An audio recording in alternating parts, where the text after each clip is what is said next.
मजा नहीं आ रहा है। पिक्चर चालू करो बे। Sound take 7 action. शुरू की है उसमें बहुत हल्की बातें उठा के और केवल अपना राजनीतिक हित साधने के लिए गलत तर्क दिए जा रहे हैं। ये कहना कि पहले गैस के लिए लाइन लगती थी अब नहीं लगती है। दुनिया रोजाना बदल रही है, सुविधाएं रोजाना बढ़ रही हैं। पहले कितने मोबाइल होते थे? वाजपेयी जी के टाइम में कितने मोबाइल होते थे देश में? वाजपेयी जी के टाइम में बहुत इनकमिंग फ्री बड़े हुई लोगों थी। के पास मोबाइल होता था। आज हर रिक्शा वाले के हाथ में दो मोबाइल हैं, क्योंकि टेक्नोलॉजी बढ़ रही है, उत्पादन बढ़ रहा है। इसी तरह गैस का उत्पादन बढ़ रहा है। ये विषय ही नहीं है कि आज बढ़ रहा है। कोई गैस का भंडार नहीं आया पहले पिछले आप 25 साल में देश में पहले आप किसी एक दो ट्रेन में, वीआईपी ट्रेन में एक दो कोच एसी होता था, वरना सारी ट्रेन नॉन एसी होती थी। आज पूरी की पूरी ट्रेन एसी चल रही है। सारा क्रेडिट ले जाएंगे। ये प्रशंसा कर रहे हैं या शिकायत कर रहे हैं भारतीय जनता पार्टी का? साधु साधु बहुत अच्छा। ये प्रशंसा कर रहे हैं या बड़ाई कर रहे हैं? क्योंकि टेक्नोलॉजी बढ़ रही है, दुनिया बदल रही है, इसलिए सुविधाएं बढ़ रही हैं। अब आप ये तर्क दे रहे हैं कि हमारी वजह से हो रहा है, ये तो दुनिया के साथ हो रहा है। समस्या ये है कि जो आपके बगल में पाकिस्तान में क्यों नहीं हो गया, गंभीरता से जो बांग्लादेश में क्यों नहीं हो गया? मैं इस बात से भी सहमत नहीं हूँ कि गैस को लेकर, तेल को लेकर पैनिक फैलाया जाए, ये अफवाहें उड़ाई जाए। बहुत अच्छी बात कर रहे हैं आप, ताली बजनी चाहिए। किसी को भंडारण नहीं करना चाहिए, किसी को जमाखोरी नहीं करनी चाहिए, ब्लैकमेलिंग नहीं करनी चाहिए। बिल्कुल। लेकिन हमारी सरकार ऐसे कदम उठाए जिससे लोगों में विश्वास बना रहे कि हमारे पास और जमाखोरी ना हो, वो भी रोकना इनकी जिम्मेदारी। कांग्रेस के एक सांसद ओपनली बोले हैं जितना हो सके एलपीजी सिलेंडर खरीद के रख लो, आगे समस्या आ सकती है। पहली जिम्मेदारी सरकार की है और सरकार विपक्ष को विश्वास में ले। और कर्नाटक में तो मारपीट हो गई, आपकी वजह से हो रही है, कर्नाटक क्योंकि आपने पैनिक फैला दिया। कर्नाटक के अंदर भारतीय जनता पार्टी की खत्म होने थोड़ी जा रही सरकार है। तो ये निवेदन करना चाहता हूं कि वैदेशिक कूटनीति टीवी डिबेट्स में तय नहीं होती है, वो बंद कमरों में बैठ के ऑफिसों के अंदर तय होती है। उसमें सरकार कुछ करती नजर आ नहीं रही है। माननीय मोदी जी ने क्या विपक्ष के साथ कोई मीटिंग रखी है? सबके सुझाव लिए हैं, जो विदेश के विशेषज्ञ हैं, जो वैदेशिक नीति के विशेषज्ञ हैं, युद्ध के विशेषज्ञ हैं। इस तरह जब संकट होता है तो हमारी सरकार एकदम किम कर्तव्य विमूढ़ नजर आती है, जब कुछ करने की स्थिति में नजर नहीं आती है। एक तो हमारा सवाल ये है। दूसरे, जो आपने गुटनिरपेक्ष आंदोलन की, गुटनिरपेक्ष भी अपने आप में एक गुट था, उसमें हम अलग नहीं हो गए थे। 100 से ज्यादा देशों को जोड़ा था नेहरू जी ने उस गुट में, और वो एक भारत की ताकत बनी थी। भारत उनका अगुवा था, भारत उनका नेतृत्व करता था, भारत की एक वैश्विक कूटनीति में एक मजबूत आवाज थी।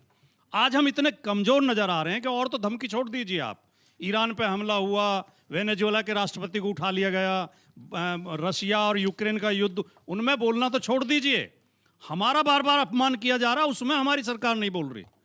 जब हम उसके साथ ऑपरेशन सिंदूर चला रहे थे पाकिस्तान के खिलाफ, तो ट्रंप घोषणा करते हैं कि मैंने सीज फायर करा दिया है, बार बार घोषणा करते हैं और इतने अपमानजनक शब्दों में करते हैं कि मैंने दोनों को धमकाया, मैंने भारत को धमकाया कि मैं व्यापार बंद कर दूंगा अगर तुमने सीज फायर नहीं किया। और हमारी सरकार एक शब्द नहीं बोलती कि ट्रंप झूठ बोल रहे हैं। ये कौन होते हैं हमारा सीज फायर कराने वाले? फिर एक हमारी ट्रेड डील होती है अमेरिका के साथ, उसकी घोषणा भी अमेरिका से की जाती है, सोशल मीडिया के द्वारा की जाती है, हमारे विदेश मंत्री को पता तक नहीं होता। फिर वहाँ के जो कृषि सचिव हैं वो एक सोशल मीडिया पोस्ट लिखते हैं कि आज अमेरिका के किसानों में खुशी मनाई जा रही है, ट्रंप ने 142 करोड़ भारतीयों का बाजार अमेरिका के किसानों के लिए खोल दिया है। और बीजेपी के प्रवक्ता हर डिबेट में कहते रहते हैं नहीं, कृषि उत्पादों पे कोई डील नहीं हुई, कृषि उत्पादों पे कोई डील नहीं कहा है। अब मैं आता हूं इस विषय पे, जो वो कह रहे हैं, ट्रंप कह रहे हैं बार बार कि हमने 30 दिन की अनुमति दे दी है रसिया से तेल खरीदने के लिए। जब रसिया अगर हमारा पुराना मित्र है, रसिया के साथ हमारे अच्छे संबंध रहे हैं, आप भी अभी खुद कह रहे थे कि सबसे अच्छा व्यापार हमारा रहा है, तो हम अमेरिका के दबाव में क्यों आ रहे थे कि हम रसिया से तेल नहीं खरीदेंगे? और हमने तेल खरीदना बंद कर दिया था, धीरे धीरे कम कर रहे थे। तो अब जब संकट आया है, अब रसिया ने भी मुंह मोड़ लिया।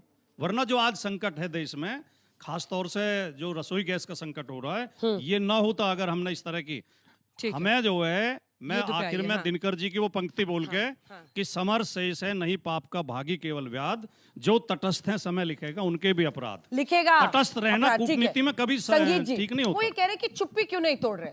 अमेरिका लगातार अटैक कर रहा है ना। एक बात है, इन्होंने दिनकर जी की पंक्ति बोली, व्याध का मतलब आप लोगों को पता है क्या होता है? कसाई, सर काटने वाला। तो ये सर काटने वाले जब लोग निकलते हैं तो जो तटस्थ हैं समय लिखेगा उनका भी अपराध। सुधांशु जी हर विषय को हिंदू मुसलमान पे ले जाना मैंने कुछ चाहते नहीं, हैं। मैंने सिर्फ यादगार ये बताया। बहुत छोटी अपने बात आप होगी आपने वैदेशिक तीर पकड़ लिया। जब विश्व आपने की अपने बात आप हो रही है तीर वहां भी पकड़ा। आप हिंदू मुसलमान ले चलिए आए। जल्दी से रागी जी, जल्दी मतलब से अमेरिका जल्दी से क्यों? लोग इतने बड़े थे, स्टूडेंट लाइफ में थे, इससे भी छोटे रहे होंगे।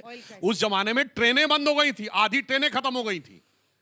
आज तो सिर्फ एलपीजी गैस की बात कर रहे हैं। और स्टेट ऑफ हरमुज के ईस्ट साइड में जो कंट्रीज हैं उनकी स्थिति देखिए, Pakistan, Bangladesh, Sri Lanka, Philippines, Indonesia, 4 day week, all school colleges बंद, और सिर्फ स्कूटर को 2 लीटर और गाड़ी को 10 लीटर पेट्रोल मिलेगा। उसके मुकाबले आप सोचिए दुनिया में सुनामी आई हुई है, आप कह रहे हैं हमारे जहाज में झटका लग रहा, तो गलती जो है कैप्टन की है, सुनामी की नहीं है। ठीक है जल्दी से छोटे एप्स्टीन फाइल में आप कह रहे हैं मोदी जी का नाम आया है, इसमें तो ट्रम्प का भी नाम आया था और बहुत बार आया है, बट वो बेशर्मों की तरह लड़े जा रहे युद्ध, तब उनको उसमें कोई क्यों नहीं खींच रहा? बेटा एप्स्टीन फाइल में राहुल गांधी जी का भी नाम है, सोनिया गांधी जी का भी नाम है, महात्मा गांधी जी का भी नाम है, पोप जॉन का भी नाम है। मेरा सवाल इसको एक रिसर्च का भी मुद्दा है, और उस समय भारत की क्या कंडीशन थी और भारत किस तरह किस निरपेक्ष होने के साथ साथ कैसे हम अमेरिका से भी लड़ रहे थे बांग्लादेश के क्राइसिस को लेकर के, और उस स्थिति में भी परमाणु पनडुब्बी वो लाया, फिर भी इंदिरा गांधी नहीं झुकी, कभी सरेंडर नहीं की।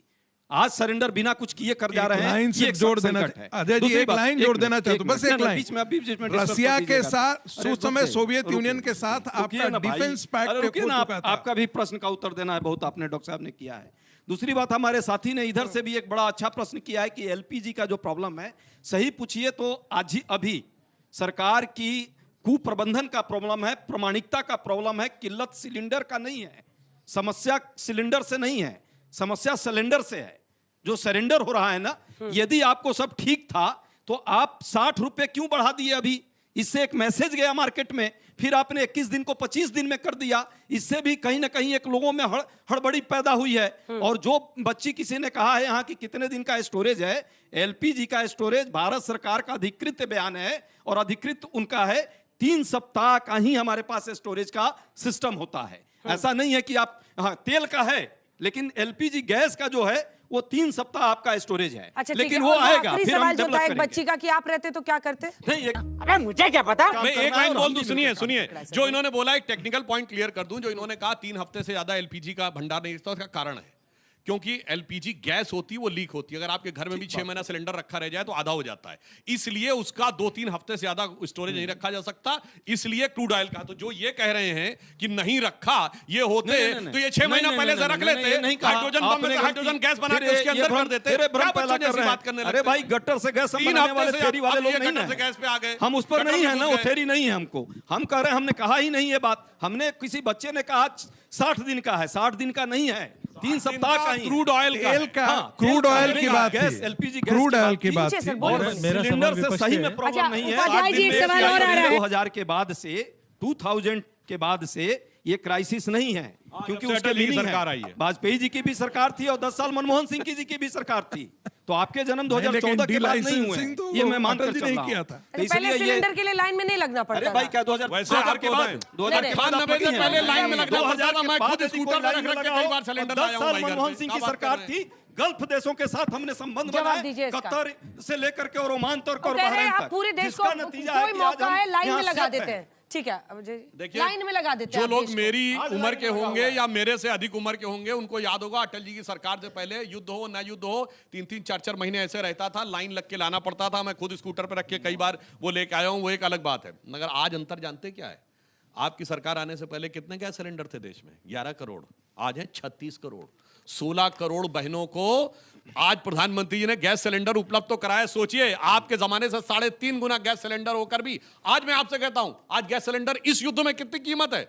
913 रुपए का। और जाके चेक करिए, जनवरी 2014 1241 रुपए, 1241 रुपीज ओपन मार्केट में था। उस समय न लड़ाई हो रही थी, कुछ हो रहा था। ये दर्शाता है कि इनके प्रबंधन और हमारे प्रबंधन, जबकि देश में कुल 11 करोड़ सिलेंडर थे, सब्सिडी के सिलेंडर अलग दे रहे थे, तब भी ओपन मार्केट सब्सिडी सिलेंडर 400 रुपए का मिल रहा था, ओपन मार्केट में 1241 रुपए का मिल रहा था। आज युद्ध के बाद भी वहां तक स्थिति नहीं है। आज इसीलिए मैं आपसे कहना पूछ लीजिए, इसीलिए सुनिए, मैं एक कहना चाहता हूं, इस बुरी परिस्थिति में प्रधानमंत्री जी जिस ढंग से इस देश को चला रहे हैं, उसके लिए मैं कहना चाहूंगा, हमें इल्जाम मत दीजिए। बहुत अफसोस होता है, बड़ी तरकीब से कश्ती यहां तक लेके आए हैं, बदल देते हैं हम दरिया की लहरें अपनी हिम्मत से, आंधियों में भी अक्सर चराग हमने जलाए। अरे एक सेकंड लास्ट, औरों की ख्यालात की लेते हैं तलाशी और अपने गिरबान में झांका नहीं जाता।